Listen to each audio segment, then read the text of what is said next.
नमस्कार विद्यार्थियों, मैं डॉक्टर सुनीता गहलोत, सह आचार्य सम्राट पृथ्वीराज चौहान राजकीय महाविद्यालय अजमेर एमए उत्तरार्ध की कक्षा में आपका स्वागत करती हूँ। प्रिय विद्यार्थियों, जैसा कि आप सभी भली भांति जानते हैं कि किसी भी विषय का अध्ययन करने के लिए हमें उसकी एक निश्चित रूपरेखा या पाठ्यक्रम की जानकारी होना आवश्यक है। इसी क्रम में मैं आज आपको उत्तरार्ध के प्रथम प्रश्न पत्र गद्य साहित्य के पाठ्यक्रम की संक्षिप्त जानकारी देने जा रही हूँ। तो आइए देखते हैं कि प्रथम प्रश्न पत्र गद्य साहित्य के अंतर्गत कौन कौन सी पुस्तकें आती है। प्रथम प्रश्न पत्र गद्य साहित्य के अंतर्गत 4 पुस्तकें आती है। पहली पाठ्य पुस्तक का नाम है बाण भट्ट की आत्मकथा, जो आचार्य हजारी प्रसाद द्विवेदी के द्वारा लिखा गया एक ऐतिहासिक उपन्यास है। दूसरी पुस्तक है स्कंदगुप्त, जो जयशंकर प्रसाद के द्वारा लिखा गया एक ऐतिहासिक नाटक है। इसके अतिरिक्त निबंध संग्रह की पुस्तक भी आपके पाठ्यक्रम में है, जिसमें 12 निबंध आपके इसके अंतर्गत आ रहे हैं, जिसमें शब्द की आकर्षण शक्ति प्रताप नारायण मिश्र ने लिखा है, मजदूरी और प्रेम सरदार पूरण सिंह का है, गुलाब राय की मेरी असफलताएं और आचार्य रामचंद्र शुक्ल का कविता क्या है निबंध आता है। शुक्ल जी का निबंध कविता क्या है बहुत ही प्रसिद्ध निबंध है और काव्य सृजन की प्रक्रिया की पूर्ण जानकारी देता है। इसके पश्चात भारतीय संस्कृति के स्वर महादेवी वर्मा द्वारा लिखित है। इसमें महादेवी जी ने भारतीय संस्कृति के विभिन्न स्वरूपों से हमें परिचित करवाने का प्रयास किया है। कला और संस्कृति वासुदेव शरण अग्रवाल द्वारा लिखा गया है। कुटच आचार्य हजारी प्रसाद द्वारा लिखा गया एक ललित एवं रोचक निबंध है। आस्था और सौंदर्य डॉक्टर रामविलास शर्मा ने लिखा है। तो विकलांग श्रद्धा का दौर हरिशंकर परसाई जी का लिखा हुआ है। हिंदी साहित्य में हरिशंकर परसाई जी एक प्रसिद्ध व्यंग्यकार के रूप में जाने जाते हैं। यह निबंध उनका एक व्यंग्यात्मक निबंध है। अंगद की नियति विद्यानिवास मिश्र का निबंध है, जो कि एक ललित निबंध की श्रेणी में आता है।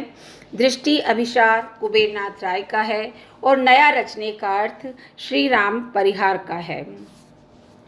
इसके अतिरिक्त कहानी संग्रह आते हैं आपके। कहानी संग्रह में कुल मिलाकर 10 कहानियाँ आपके संकलित है। इसमें इंदुमती, गुंडा, पर्दा, शरणदाता, खोई हुई दिशाएं, यही सच है, इन्हें भी इंतजार है, और वारेन हेस्टिंग्स का सांड और मेरे देश की मिट्टी आदि आते हैं।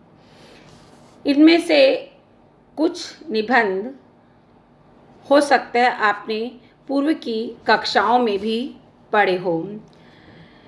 इसके अलावा पर्दा यशपाल जी का एक बहुत ही संवेदनशील निबंध है, संवेदनशील कहानी है। इन सभी पाठ्यक्रमों की विस्तृत अध्ययन के लिए आपको कुछ सहायक पुस्तकों की जानकारी भी मैं इसमें प्रदान करती हूँ, जिसे आप किसी भी पुस्तकालय से ऑनलाइन डाउनलोड करके भी पढ़ सकते हैं, और जब महाविद्यालय खुले तो लाइब्रेरी में आकर उन्हें इशू भी करवा सकते हैं। तो इन सहायक पुस्तकों में कुछ है, जैसे हिंदी का गद्य साहित्य आता है, जो डॉक्टर रामचंद्र तिवारी ने लिखा है। हिंदी उपन्यास शिव नारायण जी का लिखा हुआ है। उपन्यास स्थिति और गति डॉक्टर चंद्रकांत, वाणी प्रकाशन दिल्ली का है। कहानियों का शिल्प विधि का विकास डॉक्टर लक्ष्मी नारायण लाल, साहित्य भवन इलाहाबाद से प्रकाशित है। हिंदी कहानी का विकास साहित्यिक विधाओं की कृति, आज का हिंदी उपन्यास आदि अनेक सहायक पुस्तकें भी इसमें आपके वर्णित है। हिंदी उपन्यास उपलब्धियाँ, डॉक्टर लक्ष्मीनारायण वार्ष्णेय, राधा कृष्ण प्रकाश दिल्ली।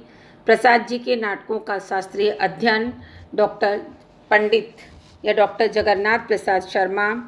नाट्य कला, doctor Raghuvansh, national publishing house Delhi द्वारा प्रकाशित है।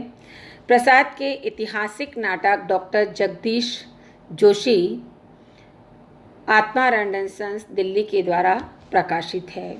तो इस प्रकार हम देखते हैं कि पाठ्य पुस्तक जो हमने अभी 4 पाठ्य पुस्तकों के बारे में जाना है, ये सभी आपके गद्य साहित्य के अंतर्गत आती है और प्रत्येक पुस्तक में कुछ सभी प्रकार की विधाएं समाहित की गई है। जैसे कि इसमें उपन्यास विधा भी है, जिसमें उनका उपन्यास आचार्य हजारी प्रसाद द्विवेदी जी का उपन्यास है, बाणभट्ट की आत्मकथा, ये भी एक ऐतिहासिक उपन्यास है। तो नाट्य विधा में शंकर प्रसाद का स्कंदगुप्त नाटक शामिल किया गया है। इसके अतिरिक्त कहानी कला में कहानी विधा के अंतर्गत हम देखते हैं तो कहानियों को भी संकलित किया गया है। साथ ही निबंध कला के अंतर्गत कुछ महत्वपूर्ण निबंधों को भी संकलित किया गया है।